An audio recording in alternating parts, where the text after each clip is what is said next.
He didn't know who I was. 7 years had passed, long, merciless years. And there he stood beneath the chandelier's golden glow at the gala, laughing that same hollow laugh his family used to adore, the same one that used to shut me up at their dinner table. From across the room, I watched him, flawless tuxedo, polished shoes, and that familiar air of superiority that never seemed to fade.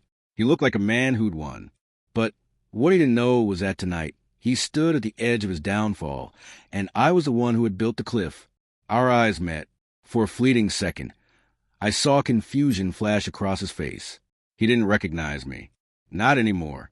So I smiled, steady, deliberate, a smile that once trembled under his mother's scrutiny but no longer did.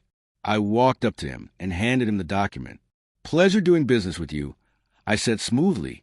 He took it, not realizing yet what those papers carried, the weight of years of betrayal and of quiet revenge. It took only moments for his face to drain of color. His father's company name, his family's pride, was printed beneath my signature, my company's logo. Silence rippled through the room as he stared at it, uncomprehending at first, then horrified. I remembered too clearly the day I'd understood I had married beneath my worth, not in wealth, but in depth. He had charm, the kind that made people feel seen until they weren't. His family had never bothered to hide their disdain for me. "She's from a simple background," his mother used to say, swirling her wine. "Pretty, but not polished." I laughed it off back then. I believed love would make up for what I lacked. I thought goodness was enough. But in families like theirs, love has an expiration date. It began with little things, missed dinners, muted calls, the slight hesitation before he introduced me. "This is my wife." No name, no pride. Then came the rumors, the smirks, the perfume I didn't own lingering on his shirts. When I finally confronted him, he didn't deny it, didn't even pretend. He just said, "You knew this wasn't forever."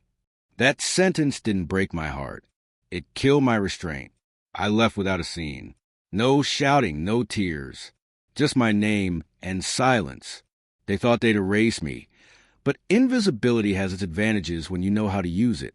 I started over. Freelance projects turned into consulting contracts, which turned into acquisitions. My company, Vera Dynamics, grew from a laptop on a kitchen table into an empire.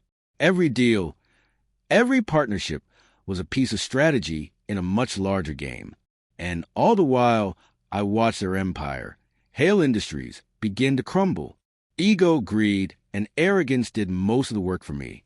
When they were finally drowning in debt, I made my move, quietly buying what they owed through proxies and shell companies until every thread led back to me.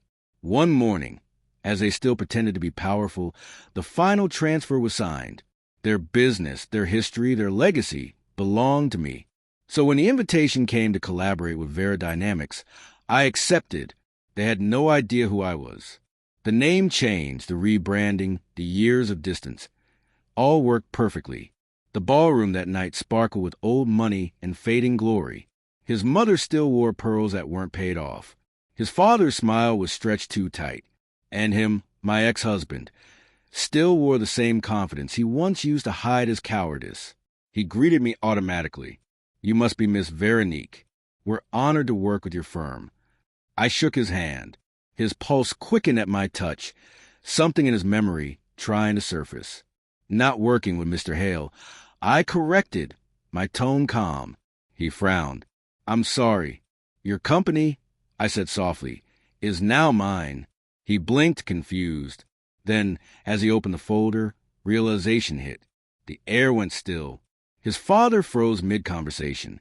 His mother's practiced smile collapsed. And he finally looked at me. Really looked. "Evelyn," he breathed. I tilted my head, smiling faintly. "I thought you said I wasn't going to last forever." He tried to speak, but I'd already turned away. Power doesn't need explanation. It speaks in silence. As I walked out, our reflections caught in the glass wall. Me steady, composed, him behind me pale and hollow, watching everything he'd ever known fall apart. I didn't look back. I didn't need to. Because revenge, I learned, isn't about destroying what hurt you. It's about restoring the balance they thought they could take from you.